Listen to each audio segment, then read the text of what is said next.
They say history is written in blood, but some battlefields hold more than just memories.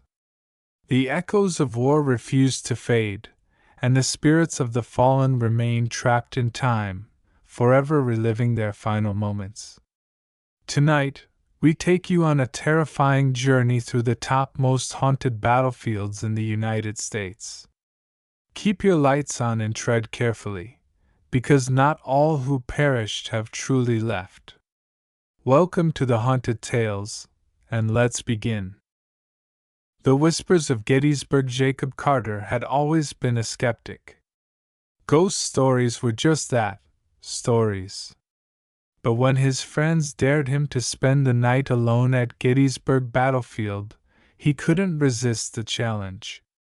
Armed with nothing but a flashlight, a thermal camera, and a digital recorder, he made his way into the historic field under the cover of darkness. The battlefield stretched out before him, a rolling expanse of grass and weathered monuments bathed in the eerie glow of the moon. It was eerily silent, save for the distant chirping of crickets and the occasional rustle of wind through the trees. Jacob turned on his recorder. "All right, it's 11:42 p.m., and I'm here at Gettysburg battlefield. Let's see if the legends are true." He walked past the rows of cannons, his footsteps crunching against the gravel. He reached Devil's Den, an infamous cluster of boulders where some of the most brutal fighting had taken place. Soldiers from both sides had perished there, their blood soaking into the very rocks beneath his feet. Jacob sat down on one of the boulders, staring into the darkness. "If anyone is here, give me a sign," he said, trying to suppress the nervous tremor in his voice. A sudden chill washed over him. The air, once still and warm, turned icy, and he shivered. Then a whisper, so faint he thought he imagined it. "Run!" Jacob's heart hammered against his ribs.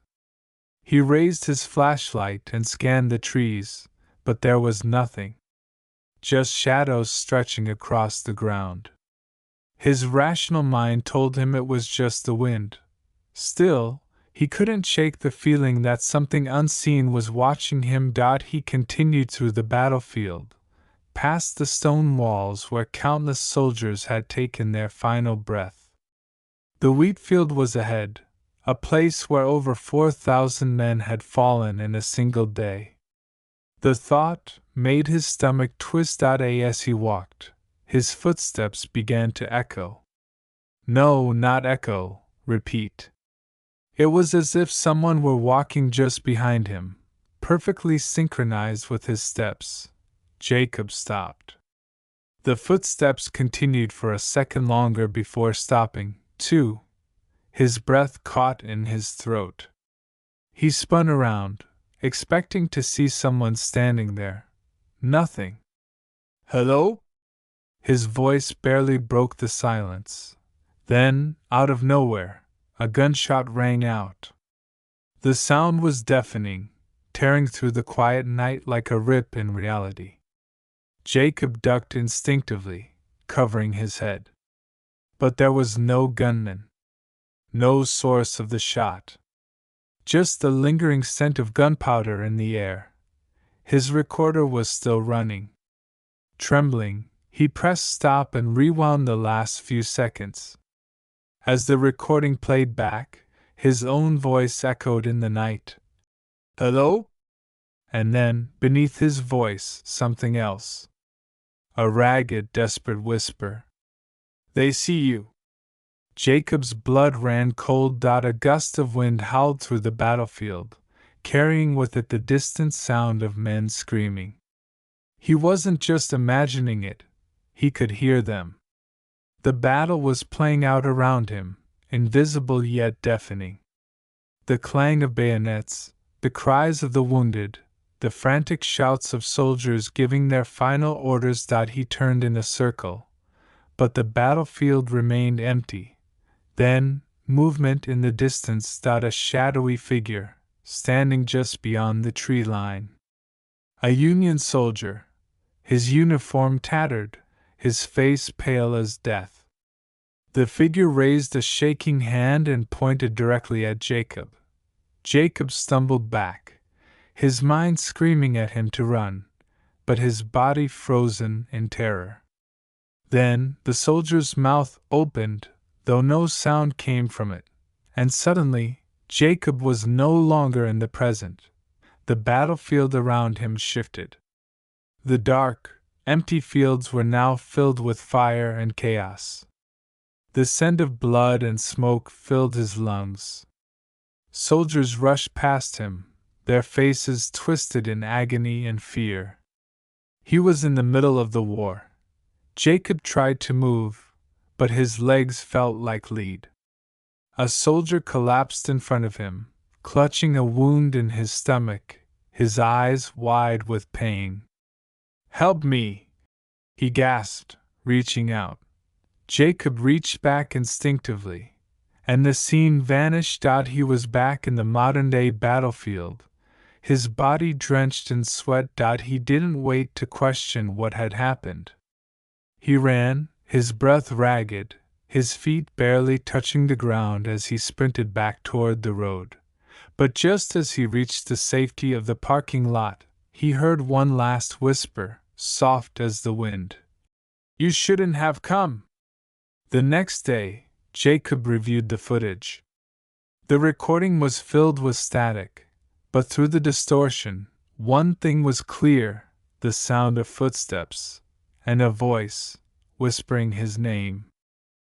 Whispers of Chickamauga. The mist clung to the trees like a shroud, curling around the gnarled trunks of ancient oaks that had borne silent witness to slaughter. Chickamauga battlefield, once drenched in the blood of thousands, now lay quiet, too quiet.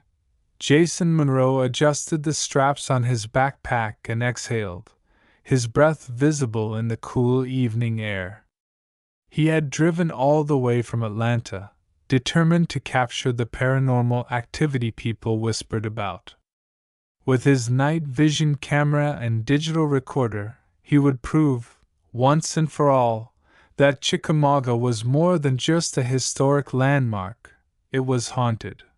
His boots crunched against fallen leaves as he moved deeper into the battlefield.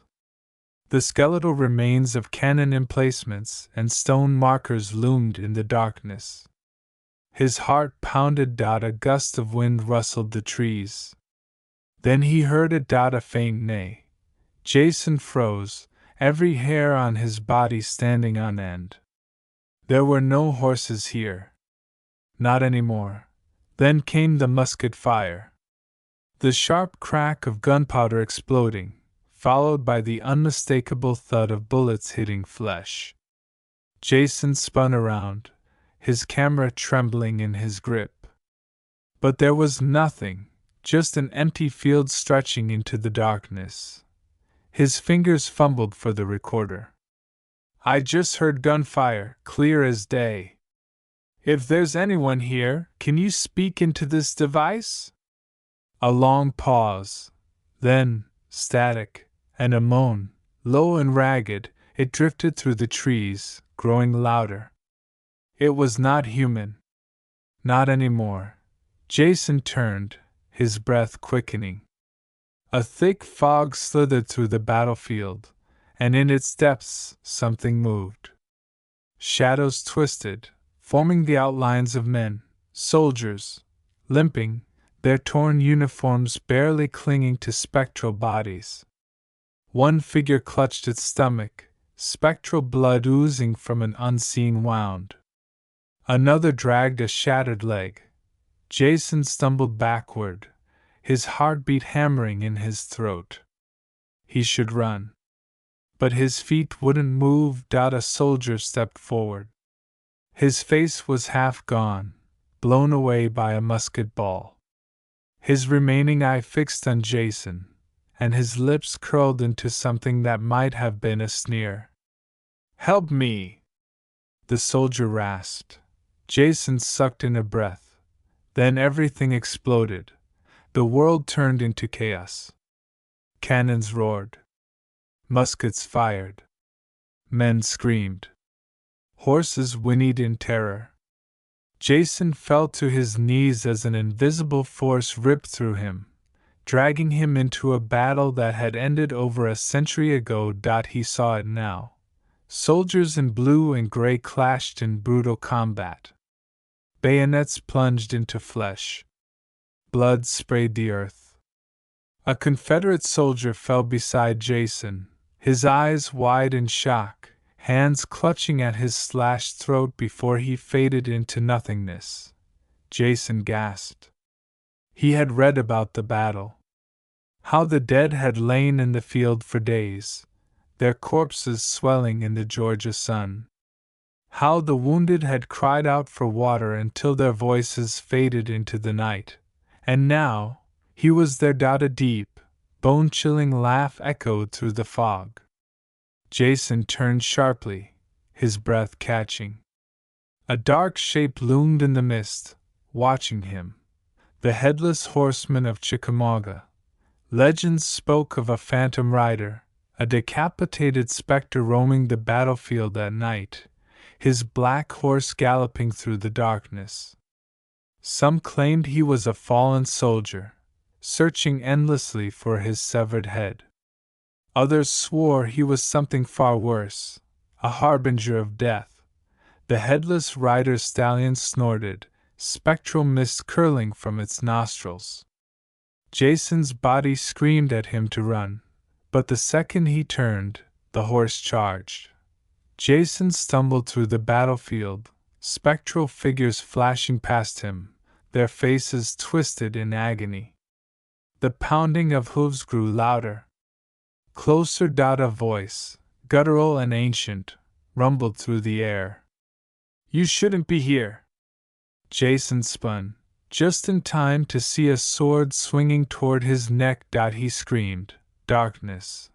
When he woke, he was sprawled in the grass, the battlefield eerily silent. His camera lay beside him, blinking red. Still recording. Trembling, Jason grabbed the device and played back the last few minutes. The screen was static, until it wasn't. The fog cleared. A black stallion stood in the distance, its rider clad in a tattered Confederate uniform. His neck was a gaping hole. Then, in a voice colder than the grave, "Leave!" Jason didn't hesitate. He grabbed his gear and ran, never looking back. As he reached his car, his mind screamed that it had been a dream, a hallucination. But as he shoved the key into the ignition, he saw it, a single musket ball, sitting in the passenger seat, still warm. And in the distance, over the silent battlefield, came the faint, ghostly echo of a horse's neigh. Shadows of Antietam. The night air hung heavy over the rolling fields of Antietam, the scent of damp earth mixing with the faint, acrid memory of gunpowder. A lone moon cast its silver glow over the battlefield, illuminating the time-worn monuments that stood like silent sentinels over the land where thousands had fallen. Elliot Grayson adjusted the strap of his backpack as he stepped onto the sunken road, Bloody Lane. The whispers of history surrounded him, carried by the eerie wind that rippled through the tall grass. It was supposed to be just another paranormal investigation, another night spent chasing ghosts with his camera and audio recorder. But something about Antietam felt different. The moment he set foot on the battlefield, a chill slid down his spine. It wasn't just the cold of the autumn night. It was something deeper, something unseen, an ancient sorrow woven into the very fabric of the land. He turned on his recorder. October 13th, 11:47 p.m. Standing at Bloody Lane. Temperature dropping rapidly. No visible anomalies yet. The wind moaned softly, rustling the trees in the distance. Then, faintly at first, but growing stronger, The unmistakable sound of a bugle call echoed through the darkness. Elliot froze. His breath hitched as the mournful notes drifted toward him, an old Civil War call to arms. But that was impossible. There was no reenactment scheduled tonight. No other visitors should be here. He turned slowly, scanning the darkness. Shadows stretched long across the field, but nothing moved. Then, gunfire. A single, sharp crack split the silence. Elliot's heart pounded. He looked around wildly. The fields were empty. No smoke, no flashes of light. Just silence, and then more gunfire. A volley this time, followed by the desperate cries of men. His hands trembled as he lifted his camera. The battlefield before him blurred, the shadows shifting unnaturally. Through the lens, the landscape changed. The empty field was no longer empty. He saw them. Men in tattered uniforms charged forward, their rifles raised, their faces twisted with fear and determination. Blood stained their coats, the deep crimson stark against the gray wool. Some stumbled and fell, clutching their wounds. Others disappeared into the haze of musket smoke. Elliot gasped, yanking the camera away from his face. The field was empty again. A cold sweat dampened his skin. "This isn't real," he whispered. "It's just a residual haunting. A playback of the past." But the past had taken notice of him. A figure stood mere feet away. Elliot's breath caught in his throat. The soldier was young, his face pale in the moonlight, eyes hollow and haunted. His blue uniform was torn, a dark stain spreading from a jagged wound in his chest. He opened his mouth as if to speak, but no words came, only a gurgling rasp as he clutched at his throat, blood seeping between his fingers. Elliot stumbled back. His foot caught on a rock, and he fell hard onto the damp ground. The impact jolted him, but his eyes never left the soldier. The ghost took a step forward. The bugle played again in the distance, a sound both beautiful and horrifying. More figures emerged from the darkness, Union and Confederate alike, their spectral forms flickering like dying candle flames. The young soldier reached out, his fingers inches from Elliot's arm. His lips moved, forming a single, desperate word. "Run!" The battlefield exploded with sound. Cannons roared. Horses screamed. The stench of blood and gunpowder filled the air. Elliot scrambled to his feet and ran. He didn't look back. He didn't stop until he reached his car, parked along the narrow road leading away from the battlefield. Slamming the door shut, he fumbled with the keys, his breath coming in ragged gasps. His hands shook violently as he started the engine. As he sped away, the last notes of the ghostly bugle faded into the wind. But in the rearview mirror, he swore he saw them, standing in the mist, watching, waiting. These battlefields are more than just historic sites. They are haunted reminders of the past, where echoes of war still ring through the air. Whether you believe in ghosts or not, one thing is certain: these places hold an energy that refuses to be forgotten. Would you dare visit any of these haunted battlefields? Or have you already? Let us know in the comments below, and don't forget to like, subscribe, and hit the notification bell for more chilling tales from the darkest corners of history. Until next time, stay safe, and beware of the shadows that linger where the past refuses to rest.